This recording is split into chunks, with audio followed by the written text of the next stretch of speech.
YouTube ছাড়া সংসার চলবে, কিন্তু সংসার ছাড়া ইউটিউব চলবে না। কারণ হচ্ছে সংসারের যদি কোনো কাজকর্মই না থাকে তাহলে ইউটিউব আমরা চালাবো কি দিয়ে? কারণ সংসারের প্রতিদিনের কাজকর্ম নিয়েই তো আমরা ইউটিউবের ভিডিওগুলো তৈরি করি। হ্যালো এভরিওয়ান, আসসালামু আলাইকুম। Welcome to small family by MR থেকে আরও একটি নতুন ভিডিও দেখার জন্য সবাইকে আমন্ত্রণ জানাচ্ছি। আশা করছি যে যেখান থেকে দেখছেন সুস্থ এবং ভালো আছেন। ব্যস্ততার কারণে কিন্তু ঠিকঠাক মতো ভিডিও দিতে পারছি না, আবার অন্যর ভিডিও কিন্তু ঠিকঠাক মতো দেখতে পারছি না। তো যখন হচ্ছে মেয়ের পরীক্ষা শুরু হয়েছিল তখন ভেবেছিলাম পরীক্ষাটা শেষ হলে কোনো কাজ নেই, ব্যস্ততা নেই, তো একদম টানা ইউটিউবে কাজ করব। তো আসলে মানুষ যা চিন্তা করে সবসময় যে তা হয় তা কিন্তু না। তো আমারও ক্ষেত্রে তাই হয়েছে। আসলে পরীক্ষার পরে এতটা ব্যস্ততা বেড়েছে, সংসারের কাজের যতটুকু না ব্যস্ততা বেড়েছে তার থেকে বাইরের কাজের বেশি ব্যস্ততা বেড়েছে। তো এর আগে কিন্তু আমি ভিডিও দিয়েছিলাম, আমার ভাইয়া ফ্ল্যাট কিনেছে, এরকম একটা ভিডিও দিয়েছিলাম, একটা না দুটো। তো এটা নিয়ে আসলে আমাদের বাইরের ব্যস্ততাটা একটু বেশি, কারণ ফ্যামিলির যে কোনো একজন সদস্য যদি কোনো কিছু করে সেই কাজটাতে কিন্তু সবাইকে এগিয়ে আসতে হয়। তো আমাদের ক্ষেত্রেও কিন্তু তার ব্যতিক্রম না। যেহেতু এখানে আমার আব্বা আম্মা কেউ থাকে না, আমার ভাইয়া থাকে, আমি থাকি, আমার ফুপা ফুপু আছে, ওনারা তো বয়স্ক। তো কাজের ক্ষেত্রে দেখা যায় বাইরে যাওয়ার ক্ষেত্রে কোনো কিছু লাগলে বা কোনো কিছু করতে হলে আমার হাজব্যান্ড অথবা আমাকে দৌড়াতে হয়। ওরা তো দৌড়াচ্ছেই। তো আসলে এইভাবেই দিনকাল চলে যাচ্ছে। আমার ভাইয়া ফ্ল্যাট কেনার পরে যতগুলো শুক্রবার আর শনিবার গেছে, কোনো শুক্রবার শনিবারই মনে হয় ঠিকঠাক মতো আমরা কেউ বাসায় থাকতে পারিনি। এই হচ্ছে অবস্থা। তো সকালে কিন্তু সবজি খিচুড়ি রান্না করেছিলাম, ওটা দিয়ে নাস্তা করে নেওয়ার পরে সকালে পুডিংটা বসিয়ে দিয়েছিলাম। তো এখন এই মুহূর্তে যারা আমার ভিডিওতে ক্লিক করেছেন তারা প্লিজ ছোট্ট একটি লাইক দিয়ে আমার ভিডিওটি কন্টিনিউ করবেন। আপনাদের ছোট্ট একটি লাইক পারে আমাকে আপনাদের মতো আরও কয়েকজনের কাছে পৌঁছাতে। আর যারা আজকে আমার চ্যানেল নতুন ভিজিট করবেন, আমার ভিডিওর কোথাও কোনো অংশ যদি ভালো লেগে যায় তো প্লিজ আমার চ্যানেলটি সাবস্ক্রাইব করে আমার পাশেই থেকে যাবেন। ইতিমধ্যে যারা কাজগুলো করে ফেলেছেন তাদের জন্য রইল অনেক অনেক দোয়া এবং ভালোবাসা। অনেকবার পুডিং বানিয়েছি, কিন্তু এবারের মতো এত খারাপ পুডিং আসলে আমার আর কখনোই হয়নি। পিছনের মানে নিচের অংশটা কেন জানি এমন কুঁচকে গিয়েছিল, বুঝতে পারলাম না। বয়স্ক মানুষের শরীরের স্কিনটা যেমন কুঁচকানো থাকে, নিচের অংশটা সেরকমও কুঁচকানো হয়েছিল। জানি না কিসের জন্য এরকম হয়েছিল, আমি এখনও ধরতে পারিনি কিসের কারণে আমার পুডিংটা এরকম হয়েছিল। আমার অনেক অনেক প্রিয় অভিজ্ঞ আপুরা আছে, আমার থেকে অনেক ভালো রান্না পারে। তো তারা যদি কেউ আমার ভিডিওটা দেখে থাকেন তাদের কাছে আমার রিকোয়েস্ট, অবশ্যই আমাকে কমেন্টে জানাবেন আমার পুডিংটা কিসের কারণে এমন হয়েছিল। তো পুডিংটা আমি খেয়ে টেস্ট করে দেখছিলাম, যেহেতু চেহারাটা এমন হয়েছে খেতে না জানি কেমন হয়েছে। তো খেয়ে দেখলাম না, পুডিংটা টেস্টটা ঠিকই আছে। আর এই যে এখানে দেখতে পাচ্ছেন কিছু মুঠা পিঠা, গ্রামের বাড়ি থেকে ছোট ভাই এসেছে, তো আম্মা কিছু পিঠা পাঠিয়েছে, তেলের পিঠা। এটাকে আমাদের এলাকাতে আঞ্চলিক ভাষায় তেলের পিঠা বলে, অনেক এলাকাতে এটা আবার পোয়া পিঠা বলে। এর আগে যেটা দেখালাম ওটা হচ্ছে মুঠা পিঠা, তো আমরা ওটাকে মুঠা পিঠাই বলি। যেহেতু ২ হাতের মুঠে করে বানানো হয় এর জন্যই কিন্তু আমরাকে এটা মুঠা পিঠা বলি। অনেক এলাকাতে আবার মেরা পিঠা বলে। তো যাই হোক, আমাদের এলাকাতে মুঠা পিঠা, তেলের পিঠা এই নামেই পরিচিত। আমার আম্মার তেলের পিঠা সবসময় বরাবর খুব সুন্দর হয়, কিন্তু এবারেরটা আমার আম্মা বানায়নি। তার থেকেও বড় স্পেশালিস্ট যে আমার বড় খালা, আমার আম্মার থেকেও আমার বড় খালা আর আমার নানি পিঠার হাত অনেক সুন্দর, অনেক ভালো বানায়। তো তাকে এনে পিঠা বানিয়েছে। এবার সবচেয়ে বেশি খারাপ হয়েছে। আম্মার শরীরটা একটু খারাপ ছিল, যার জন্য বড় খালাকে খবর দিয়ে এনে বলেছিল ঢাকায় পিঠা পাঠাবে, এর জন্য বলেছিল আসতে যাতে পিঠা বানিয়ে দেয়। তো আসলে মেইন সমস্যাটা ওখানে না, মেইন সমস্যাটা হচ্ছে এখানে। আমি যখনই কোনো কিছু খেতে চাই কারো কাছে বা নিজে ইচ্ছে করে বানিয়ে খাই যে এটা আমার খেতে ইচ্ছে করেছে, তখন ওই জিনিসটা কখনোই ভালো হবে না। তো এটা আমি বারবার প্রমাণ পেয়েছি, বহুবার। তো এই তেলের পিঠার ক্ষেত্রেও আমার মনে হয় সেই কাজটাই হয়েছে, কারণ আমি আম্মাকে বলেছিলাম যে আম্মা আমার অনেক তেলের পিঠা খেতে ইচ্ছে করেছে। আমার ছোটো ভাইয়ের কথা বলেছিলাম, ও যখন ঢাকায় আসবে তখন ওর কাছে পাঠিয়ে দিও।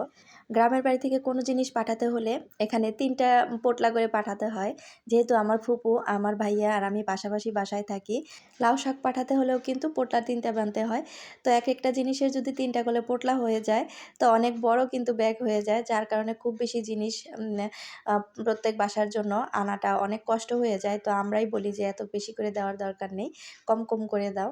আর তারপরে হচ্ছে বাড়িতে যাওয়ার আবারও প্রোগ্রাম আছে, এর জন্য কিন্তু আরও বলা হয়েছিল যে যাই কিছু পাঠাবা একদম কম করে পাঠাবা। তো যাই হোক, পিঠাগুলো নামিয়ে নেওয়ার পরে আমি সকালে বাজারে গিয়েছিলাম, এখানে কিছু বাজার নিয়ে এসেছি, সবজি। তো শীতের সবজি দেখলে আমার কিন্তু মনে হয় সব কিছু কিনে নিয়ে বাসায় চলে যাই। তো জানি না আমার মতো আর কার কার মনে হয়। এখানে লাউ, সিম, লাউ শাক, ডাঁটা, ধনিয়া পাতা এগুলোই নিয়ে এসেছিলাম। সাথে কিছু মাছ নিয়ে এসেছি। গত ভিডিওতেও কিন্তু দেখিয়েছি মাছ মাংসের বাজার করেছি। তো ওখানে আসলে যে মাছ মাংসগুলো কেনা হয়েছিল ওগুলো কিন্তু একটাও আমি খাই না। তো এখানে এই যে কিছু ছোট নদীর মাছ নিয়ে এসেছি, একটা ইলিশ মাছ আর একটা রুই মাছ এনেছি। মানুষ হচ্ছে ৩ জন, বাজার সবসময় দেখা যায় ২ রকমের করতে হয়। তো আসলে কিছু করার নেই। আর এখানে এই যে ১ কেজি মাথার মাংস নিয়ে এসেছিলাম। তো আপনাদের ভাই অনেকদিন যাবৎ বলছিল মাথার মাংস খেতে ইচ্ছে করেছে। তাই আজকে বাজারে গিয়ে একদম ফ্রেশটা পেয়েছিলাম, যার জন্য নিয়ে এসেছি। তো এটা আজকে আর রান্না করব না, বক্সে উঠিয়ে রেখেছি। এই মাছের সাথে কিন্তু আরও একটা মাছ নিয়ে এসেছি, শোল মাছ। তো ও বেশি লাফালাফি করছিল। মানে ওর ক্ষমতাটা বেশি দেখাতে চাচ্ছিল। কিছু ক্ষমতাবান মানুষ আছে না, তাদের ক্ষমতা সবসময়ই দেখাতে চায়। তো শোল মাছটার ক্ষেত্রেও তাই হয়েছে। ওর ক্ষমতা একটু বেশি দেখাতে চাচ্ছিল। যার কারণে ওকে আর ব্যাগ থেকে বেরই করিনি। ওকে ব্যাগের ভিতরেই রেখে দিয়েছি। তো মাছগুলো সাইড করে রেখে আগে কিন্তু আমি শাকসবজির বাজারগুলো গুছিয়ে নিয়েছি। শাকসবজি বেশিক্ষণ এভাবে থাকলে দেখা যায় যে একটু অন্যরকম হয়ে যায়। তো বাজারগুলো যখন গোছাচ্ছিলাম তখন পর্যন্ত আমি জানি না যে আমাদের বাহিরে যেতে হবে। তো যখন ২টা বেজে গিয়েছে, শনিবারে এই ভিডিওটা কিন্তু শনিবারের ছিল। শনিবারে আপনাদের ভাইয়ার হচ্ছে লাঞ্চ আওয়ারে বাসায় চলে আসে, হাফ অফিস আরকি। তো যার জন্য প্রত্যেক শনিবারে আমাকে তাড়াহুড়ো করেই রান্না করতে হয়। এর জন্য শুক্রবার, শনিবার আমি বাজারের প্রোগ্রামটা খুব কমই রাখি। তো এই শনিবারে দেখলাম ফ্রিজে কোনোরকম কোনো সবজি নেই, যার কারণে বাজারে গিয়েছিলাম। সবজি কিনতে গিয়ে আমার মন মতো নদীর ছোট মাছগুলো পেয়ে গিয়েছিলাম, তার জন্য কিন্তু ছোট মাছও নিয়ে এসেছি। তো এই মাছ কাটাকাটি করে পরিষ্কার করতে অনেকটা সময় হয়ে গিয়েছিল। তো ২টা বেজে গিয়েছিল, একদম ২টার সময় আপনাদের ভাইয়া বাসায় চলে এসেছে। আমি তখন পর্যন্তও জানি না যে আমাদের বাহিরে যেতে হবে। তো আপনাদের ভাইয়া অফিস থেকে এসে বাসায় গেটেই পাড়া দিয়েই বলছে, আমাকে তাড়াতাড়ি খেতে দাও, আমাকে এখনই বাইরে যেতে হবে। তো ভাইয়া ফোন দিয়েছিল কোনো একটা কাজে যেতে হবে। তো আমি বলছিলাম, আজকে তো রান্নাই হয়নি, তুমি এত তাড়াতাড়ি চলে এসেছো, আমি তো বুঝতেই পারিনি। আর ওনাকে বলতেছিলাম, তুমি যেহেতু বাইরে যাবে তো আমাকে আগে থেকে ফোন দিয়ে বলতে পারতে, তাহলে আমি আগে থেকে রান্নাটা কমপ্লিট করে রাখতাম, সব কাজ ফেলে রেখে। মাছগুলো না হয় ফ্রিজে রেখে দিতাম, পরে কাটাকাটি করতাম। তো বলতেছিল, আমিও তো জানি না, আমি যখন অফিস থেকে বের হয়েছি তখনই ভাইয়া আমাকে ফোন দিয়ে বলেছে বাইরে যেতে হবে। তো যাই হোক, আগের দিনের মুরগির মাংসের তরকারি ছিল, তাড়াহুড়ো করে ভাতটা রান্না করে বললাম তোমাকে খেতে দিয়ে দেই। তো ওকে খেতে দিতে দিতেই দেখা গিয়েছে যে ইলিশ মাছ রান্না করতে তো খুব একটা বেশি সময় লাগে না। তো সর্ষে ইলিশ রান্না করব ভেবেছিলাম। শনিবার, আজকের দিনটা বাইরে যেতে হবে না, আজকের দিনটা হয়তো আরামে বাসায় থাকতে পারবো। তো সেটা আর হলো না। প্রথমে তো শুধু আপনাদের ভাইয়ার বাইরে যাওয়ার কথা ছিল, আমার ছিল না। তো পরবর্তীতে ভাবি আমাকে ফোন দিয়ে বলছে আজকে মৌচাক যেতেই হবে, পরবর্তীতে আর সময় পাওয়া যাবে না, যেহেতু দেশের বাড়িতে যাবে, বাচ্চাদের জন্য শীতের কাপড় কিনতে হবে। এর জন্য সবাই মিলে কিন্তু বাইরে গিয়েছিলাম। তো আমার ভাইয়া আর আপনাদের ভাইয়া ওরা গিয়েছিল ওদের কাজে, আর আমরা আমাদের মতো কেনাকাটা করছিলাম। তো কাপড় চোপড় কেনাকাটা করতে গিয়ে কিন্তু আমি আমার শখের জিনিসটা পেয়ে গিয়েছি। এই ট্রেটা আমার অনেক দিনের শখের ছিল, অনেক দিন যাবৎ খোঁজাখুঁজি করি, অনেক সময় পেয়েও যাই, কিন্তু আসলে দেখা যায় সব কিছু ঠিকঠাক থাকে না, যার জন্য আমি আনতে পারি না।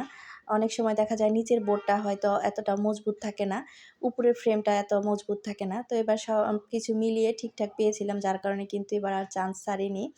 তো এটা কিনেই নিয়ে এসেছি। তো আসলে ট্যাগটা উঠিয়ে ফেলেছে। এটা খুব সম্ভবত ৳৫০০ উপরে ছিল। একটা মসলার জন্য চামিচ এনেছিলাম। তো এই চামিচটাও বহুদিন যাবৎ খুঁজছিলাম। শখটা অনেক ছোট হলেও সুখটা কিন্তু অনেক বড়। আসলে ছোট, ছোট এরকম শখগুলো আমাদেরকে কিন্তু সংসারে অনেক আনন্দ এনে দেয়। সাথে একটা ফলঝুরি পছন্দ হয়েছিল, সেটাও আনতে চেয়েছিলাম। কিন্তু সাইজে একটু ছোট ছিল। পারফেক্ট সাইজ ছিল না, খুবই ছোট ছিল, যার কারণে আনতে পারিনি। দেখা যাক পরবর্তীতে নিয়ে আসব। শখের বয়সে যদি শখ পূর্ণ না হয়, জীবনে একটা আফসোস থেকে যায়। তাই আমার মনে হয় সামর্থ্যের মধ্যে যদি শখটা থাকে, সেই শখটা পূরণ করাই ভালো।